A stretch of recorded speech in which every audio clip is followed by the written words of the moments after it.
l'accueil, de ce qui est fait ici pour l'accueil des étrangers.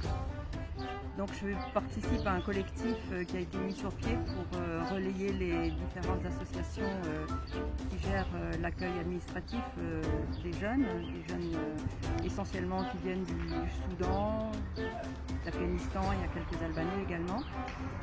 Et beaucoup de gens se sont investis en proposant des activités, du matériel, des téléphones, des jeux de société, des boules de pétanque, etc.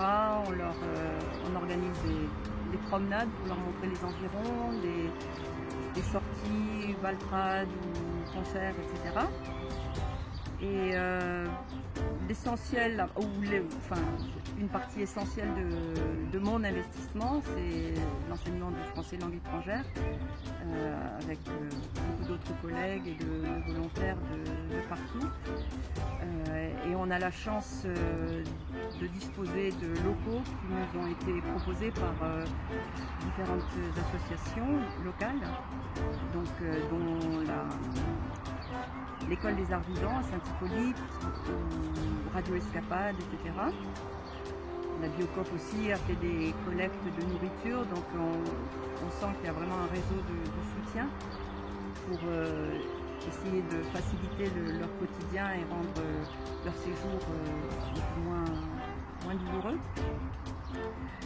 Donc voilà, toutes ces activités vont dans le sens du projet du programme en commun de la France Insoumise, et qui est en gros d'assumer notre humanité face à notre devoir d'humanité envers ces réfugiés qui affluent de toutes parts en Europe, en attendant de gérer au niveau international les différents problèmes. Mais en attendant, donc à notre niveau, on part au plus pressé et on essaye de leur faciliter l'accueil. Aujourd'hui, il y a à peu près 300 000 jeunes âgés de moins de 18 ans pris en charge par ces différents services, ce qui représente à peu près 20% de cette population. Et on peut dire que le nombre est sans cesse croissant. À cela s'ajoutent les mineurs isolés et les jeunes majeurs isolés qui arrivent des pays du monde entier. Les services de la protection judiciaire de la jeunesse et ceux de l'aide sociale à l'enfance ne peuvent pas toujours répondre d'une manière satisfaisante aux besoins des enfants. En effet, vu les mesures d'austérité via l'Europe qui descendent directement sur les conseils généraux et la justice, il se fait un manque criant de moyens, tant sur le plan humain que financier.